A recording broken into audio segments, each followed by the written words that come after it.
స్తోత్రం స్తోత్రం స్తోత్రం. సర్వోన్నత దేవ, సర్వాధికారి ప్రభువా నీకు వందనాలయ్యా.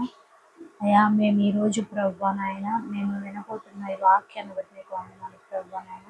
ఈ వాక్యాన్ని మా జీవితంలో ఫలభరితముగా మార్చుకోవడానికి మాకు శక్తిని ఇవ్వండి ప్రభు. మా హృదయంలో మేము భద్రపరుచుకునే భాగ్యాన్ని మాకు దయచేయమని ప్రభువా నాయన.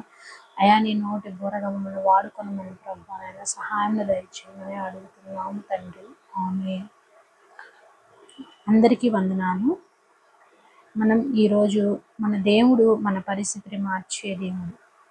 నెహెమ్యా గ్రంథంలో మనం చూస్తే కనుక 13వ అధ్యాయము 2వ వచనంలో మన దేవుడు మనల్ని మారుస్తాడు. యెరూషలేము యొక్క ప్రాకారములను ప్రతిష్ఠించిన దినమందు మోషే గ్రంథమును జనులకు చదివి వినిపించారు.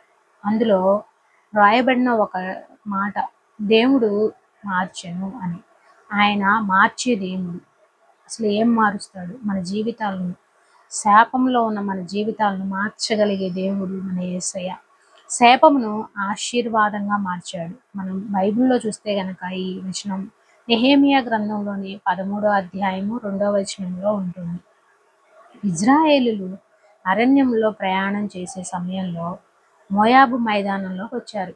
అక్కడ మోయాబీలు ఇజ్రాయేలులను శపించాలని చెప్పి బీలామును ప్రోత్సహించారు. అయితే ఆ బీలాము వారు ఇచ్చే బహుమానాల కోసము ఇజ్రాయేల్ ప్రజలను శపించాలనుకున్నాడు. కానీ బిలాము నోటి వెంట దేవుడు దీవెనలు వచ్చేలాగా చేశాడు.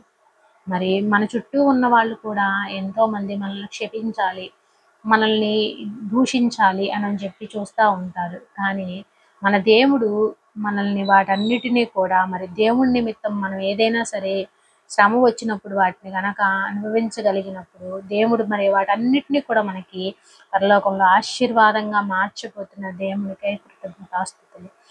మరి ఇంకొకటి చూస్తే నీటి బుగ్గలను ఎండిన నేలగా మార్చేశాడు. అంటే అప్పుడు ఇజ్రాయేల్ ప్రజలు ఐగుప్తు నుంచి బానిసత్వం నుంచి విడుదలయ్యి వెళ్తూ ఉన్నప్పుడు వారికి ఒక ఎర్ర సముద్రం అనేది ఎదురయ్యింది. ఆ ఎర్ర సముద్రము దాటడానికి వాళ్ళు ఎటెళ్లాలో అసలు అర్థమే కాలేదు.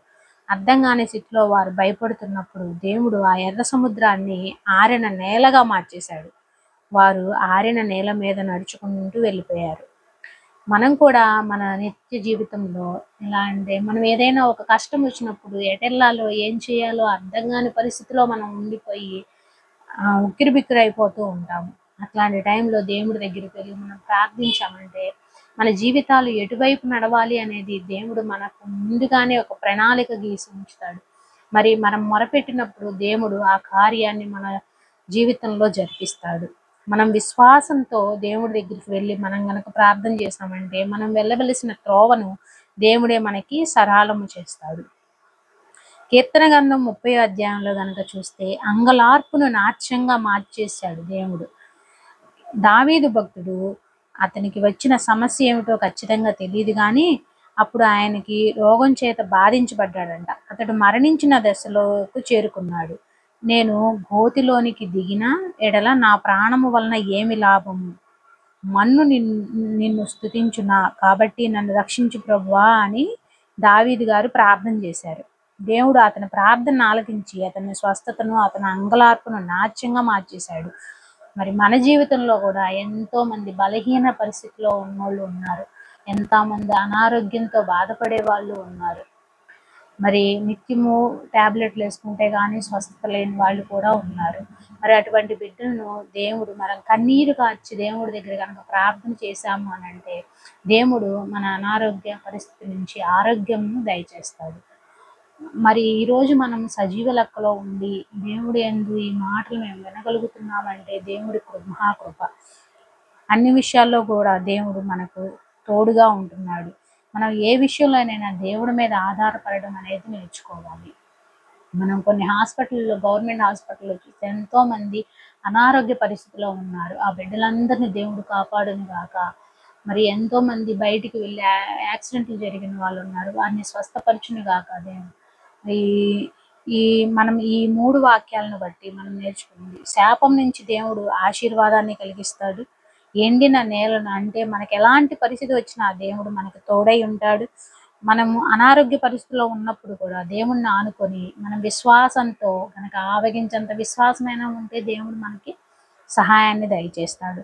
ఈ 3 వాక్యాలు మన హృదయంలో ఫలభరితంగా మార్చబడాలని దేవుణ్ణి అడుగుదాం. ఒక చిన్న ప్రార్థన చేసుకుందాం. పరిశుద్ధమైన మా తండ్రి నాయన, అయా మా పరిస్థితులను మార్చే దేవుడికి నీవు ఉన్నందున వందనాలు ప్రభువా. మా దుఃఖాన్ని సంతోషంగా మార్చినందుకై నీకు వందనాలు ప్రభువా. అయా మాకున్న పరిస్థితులు మీ మీద ఆనుకునే విధంగా దయచేయండి ప్రభువా నాయన. మాకున్న పరిస్థితులను దేవుడి మీద ఆధారపడవా, మాకు తోడుగా ఉండే దేవుడు, మాకు కావలసిన అవసరతలను తీర్చే దేవుడు ప్రభువా. ఎవరైతే బలహీనతతో ఉన్నారో ప్రభువా నాయన, అటువంటి బిడ్డలను మీరు ముట్టండి దేవా, స్వస్థతను దయచేయండి ప్రభువా నాయన. అయా అనారోగ్యంతో బాధపడే బిడ్డలు చాలా మంది ఉన్నారు ప్రభువా నాయన. అటువంటి బిడ్డలను మీరు ముట్టండి దేవా, స్వస్థతను దయచేస్తున్నందుకే నీకు వందనాలు స్తోత్రములు చెల్లిస్తున్నాను.